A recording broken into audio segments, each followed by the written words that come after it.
자, 14강 외부 효과 및 토지 정책에 대한 키 핵심 강좌입니다. 외부 효과라는 게 있는데, 외부 효과는 거래 당사자끼리는 누구한테 손해를 입혔다, 아니면은 이익을 줬다, 그럴 경우는 그에 대한 보상을 하거나 아니면 대가를 받으려고 할 겁니다. 이게 전부 다 가격이라든가 수량에 반영된다는 얘기죠. 이거를 시장 내부 효과라는 겁니다. 근데 시장 외부 효과라는 것은 자기의 어떤 행위가 자기하고는 전혀 상관없는 제3자한테 손해를 입히거나 아니면 그 이익을 주고도 그에 대한 보상을 안 하거나 대가를 못 받는 경우 있죠. 이런 거를 시장 외부 효과라는 겁니다. 그러니까 이 어떤 행위가 행태상 대가를 못 받거나 아니면 그 보상을 안 하는 게 일반적이라는 얘기죠. 그래서 정부가 나서서 해결하겠다, 그런 얘기입니다. 이거는 크게 이제 두 가지가 있는데, 외부 경제가 있고 외부 불경제가 있습니다. 외부 경제는 타인에게 처음부터 의도한 건 아닙니다. 어쨌거나 의도하지는 않았지만 누구한테 이익을 줬다는 얘기죠. 혜택을. 그러면 그에 대한 대가를 받아야 되는데 그러지 못했다는 얘기죠. 이런 거를 외부 경제다 혹은 정의 외부가라는 겁니다. 예를 들어서 인근 지역에 호수를 조성했을 경우에 주변 지역이 집 가격이 폭등할 수 있는 거 아닙니까? 그러면 그에 대한 대가를 받아야 되는데 못 받는 형태 있죠. 이런 형태를 외부 경제다. 외부 불경제는 타인에게 손해를 입힌 건데 처음부터 의도한 건 아닙니다. 그렇지만 어쨌거나 보상을 해야 되는데 그러지 못한 경우 있죠. 예를 들어서 강 상류에서 공장에 폐수를 방류했더니 아래쪽에서 양식업자들이 크게 피해를 보는 거 아닙니까? 이런 거를 대표적인 부의 외부 효과라는 겁니다.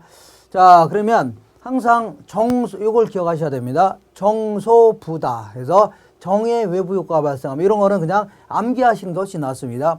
왜냐하면 그 실전에서는 논리적으로 이렇게 분석하려면 오히려 더 헷갈리고 오히려 시간이 오래 걸릴 수가 있습니다. 그러니까 무조건 이런 거 암기하는 게 좋습니다.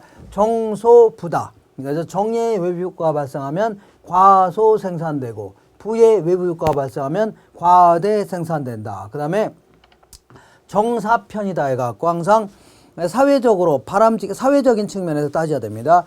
정사편이다 해서 정의 외부 효과 발생하면 사회적 편익이 사적 편익보다 크다는 얘기입니다. 그러면 비용 측면에서는 거꾸로 생각하시면 됩니다. 하나만 중심 딱 잡으시면 돼요. 하나만 중심 딱 잡고, 그 다음에 부사비다 해서 부의 외부 효과가 발생하면 사회적 비용이 사적 비용보다 크다는 얘기죠. 그럼 편익 측면에서는 거꾸로 생각하시면 됩니다.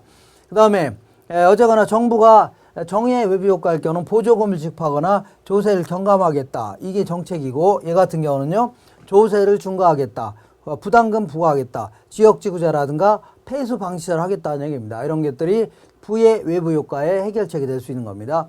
그리고 정의 외부 효과는 휨피 현상과 관련되어 있다. 그리고 이거를 freeze in my front yard다 해서 제 발레 앞마당에 호수 같은 게 들어왔으면, 그 다음에 이거는요 님비와 관련되어 있는 겁니다. not in my backyard라고 해서 절대 내 뒷마당에 뭐 공장 같은 게 들어오면 안 돼, 아니면 화장터가 들어오면 안 돼, 보상도 못 받으면서 손해를 안 보려는 그러한 지역 이기주의를 님비 현상이라는 겁니다. 자, 그럼 다음 내용을 한번 확인해 보겠습니다. 자, 이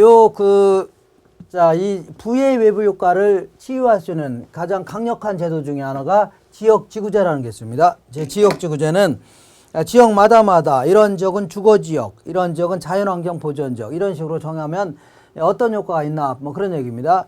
그러면 얘는 뭐 이런 얘기죠. 주택가 한복판에 연탄 공장이 있다. 그러면 남들한테 큰 피해를 줄 수 있는 거 아닌가? 그러면 그에 대한 보상을 하면 상관없는데 보상 안 한다는 얘기죠.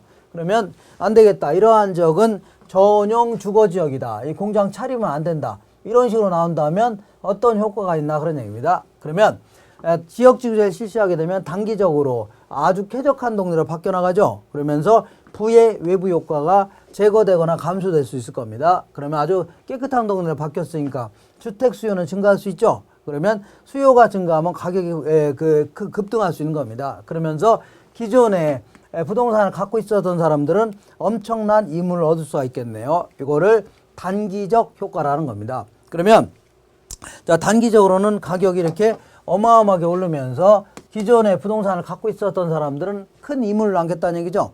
그러면 장기적으로는 이런 빈 땅에다가 땅을 구입해서 아파트를 막 짓고 싶을 겁니다. 건설업체 입장에서는. 근데 이거는 시간이 꽤 걸리죠. 그러니까 장기적인 효과가 되는 겁니다. 그래서 보통 이제 신축 허용하는 경우와 관련돼서 주로 이제 물어볼 수가 있는데, 어쨌거나 시장에 신규 공급자들이 이 시장에 들어와서 아파트 지어서 공급하겠다 이렇게 나올 거 아닙니까? 그러면서 주택 공급이 증가하기 시작합니다. 그러면 시장에 물량이 많아지니까 가격은 하락하기 시작하죠. 그러면서 결국 어디까지요? 초과이윤이 없어질 때까지는 계속 하락하게 되는 겁니다.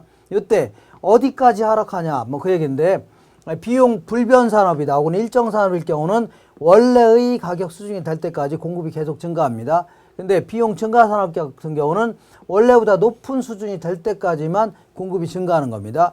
비용 감소 산업은 규모의 경제가 나타나는 경우가 일반적인데, 원래보다 낮은 수준까지도 계속 공급이 증가할 수 있다는 얘기죠. 그러면서 균형을 이루면서 초과이윤이 사라지게 되는 이러한 형태를 취하게 됩니다. 자, 다음 내용 확인해 보겠습니다.